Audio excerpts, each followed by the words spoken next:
Hoy te explicaremos un tema que te va a servir si estudias Derecho o para tu vida cotidiana. Hola, yo soy el profe Sanders y los invito a conocer un poco sobre las formas como se extinguen las obligaciones según nuestro Código Civil. Síganme los buenos. Sí, porque toda obligación, pagar una deuda o restituir un bien, no es eterna. Por ello, es que la ley establece diferentes parámetros y lineamientos para que esas obligaciones se extingan. Por la solución o pago efectivo.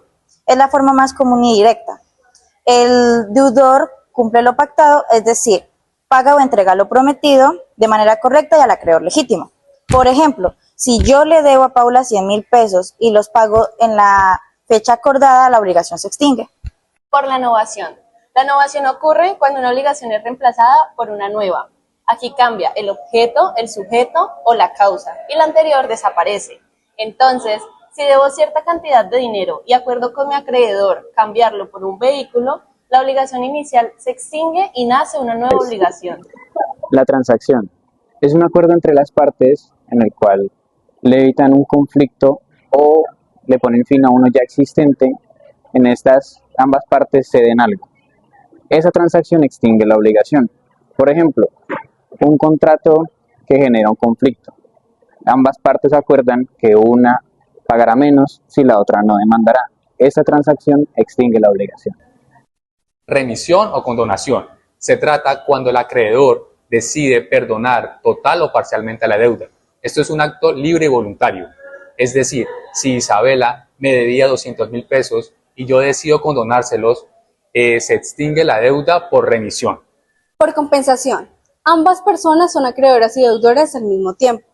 Las deudas se compensan automáticamente hasta el monto que coinciden. Entonces se podría decir, Isis me debe 300.000 pesos y yo le doy 200.000 pesos a ella. Queda un monto de 100.000. El resto se extingue por compensación. Por la confusión. La confusión ocurre cuando el acreedor y deudor son la misma persona. Cuando las dos calidades se reúnen en una persona, ya no tiene sentido de que la obligación continúe. Por ejemplo, si yo le heredo a mi deudor, él pasa a mi lugar y automáticamente la obligación se extingue. La pérdida de la cosa que se deba, si la cosa que se debía entregar se pierde o se destruye sin culpa del deudor y era específica e irreemplazable, la obligación se extingue.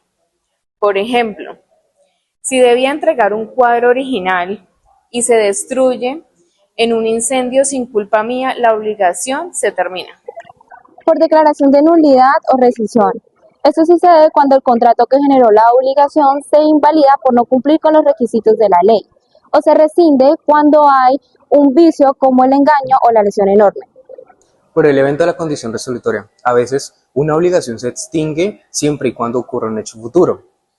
Cuando esto ocurre, la obligación queda extinta. Ejemplo de ello es cuando nos prestan un carro para desplazarnos hacia la universidad y cuando nos graduemos tenemos que devolverlo.